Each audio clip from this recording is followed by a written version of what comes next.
今天和大家聊一聊九尾狐玉藻前的前世与今生。传说在青丘之山有一种野兽，身形长得像狐狸，却有着9只尾巴，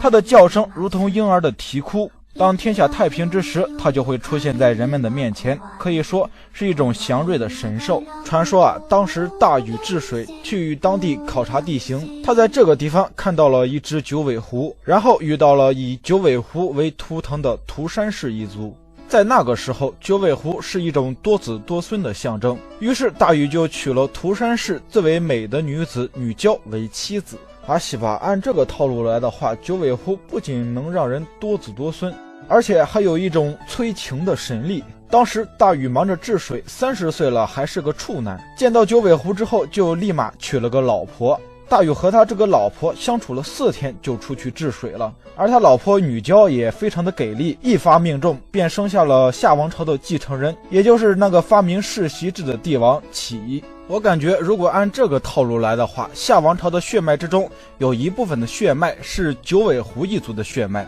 作为炎黄的子孙，我感觉我身上迸发着九尾的力量。但到了后来，夏朝覆灭，而商朝取而代之。商朝的最后一任皇帝纣王，因为在女娲庙中的不良行为惹怒了女娲娘娘，女娲便派九尾狐中的一只化身为苏妲己去迷惑纣王，使他失去民心，以致到最后商朝灭亡。可以说这时的九尾狐是作为神的使者下凡到人间的，目的就是帮助周武王灭掉商纣王，顺便还帮自己沾亲带故的夏王朝报个仇什么的。但等到商朝覆灭之后，这时的妲己已经毫无利用价值了。战争之中胜利的英雄们便将纣王的残暴无道全部加罪到了九尾狐妲己的身上。姜子牙等一帮神仙也来了个翻脸不认账，谁管你是不是女娲派下来帮助武王的？谁管你是不是为了商朝出卖色相，让纣王失去民心，诛灭忠臣，赶跑自己的继承者的？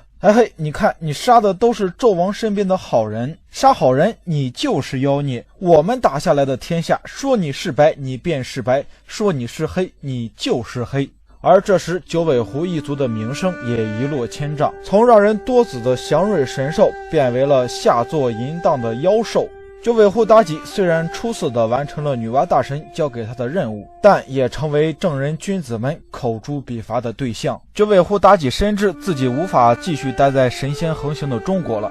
为了躲避这帮神仙的追杀，她逃到了佛祖的地盘印度。在这里她改名为华阳天，做了摩羯陀国班族太子的王妃。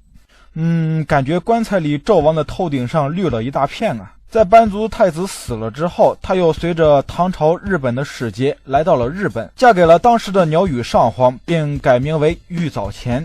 俗话说得好，人生要想过得去，头上就得带点绿，深绿、浅绿、荧光绿，绿到灵魂深处去。一个伟大女人的诞生，总要有几个戴着绿帽子的男人。化身为玉藻前的九尾狐看到当时的日本并没有什么神仙，也没有什么佛陀，于是便放心大胆的想要统治整个日本国。当时鸟羽上皇重病，而大部分的朝中势力都归附于玉藻前，眼看整个日本国就要落入自己的囊中，却出现了一个安倍晴明。安倍晴明揭示了玉藻前的真正面目，原来安倍晴明的母亲也是一只白狐。九尾狐玉藻前虽然法力深厚，但是安倍晴明凭借着自己狐族的血统发现了他的真身，无奈被发现了真身的玉藻前离开了平安京。而鸟羽上皇得知自己差点被一个中国的妖怪给搞死，气急败坏的派出13万人去追杀玉藻前。这13万人追到了须野，在那里与九尾狐开始了对战，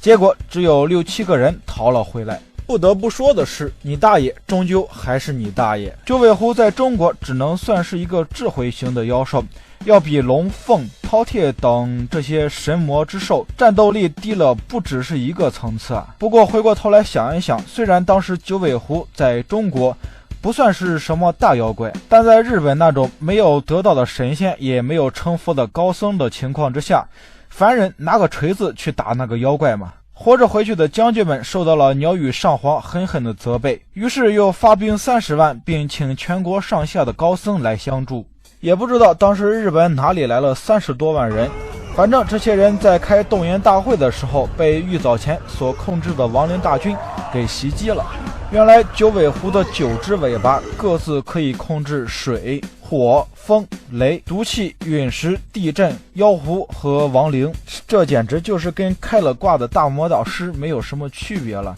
而且还是一只 SS2 级的妖怪。这时鸟羽天皇也开始犯怵了，只好拿出自己的老底儿，又往战场上派了50万的追击军，连同数千名僧人与阴阳师们开始发动了总反攻，想要不惜一切的代价消灭玉藻前。最后以20万人为祭品，所有的高僧和阴阳师发动了鉴真大师的法剑，这才把大妖怪玉藻前给消灭掉了。玉藻前死后变化成一个散发着毒气的妖石，后来人们称之为杀生石，凡是接近这个石头的人全都中毒而死了。九尾狐玉藻前的故事就这么结束了。说了，不愧是我们中国的妖怪啊！虽然玉藻在日本文化之中，许多妖怪的设定都是以九尾狐玉藻前的形象出现的，比如火影忍者中强大的尾兽九尾也是借鉴了这则神话，漫画失灵之中也有玉藻前的形象，在手游阴阳师中，玉藻前作为一个 SS2 级的妖怪出现。总的来说，九尾狐玉藻前是受到中国神话的影响而产生的一则神话故事。九尾狐的形象从妲己到玉藻前也算是文化传播的一个过程。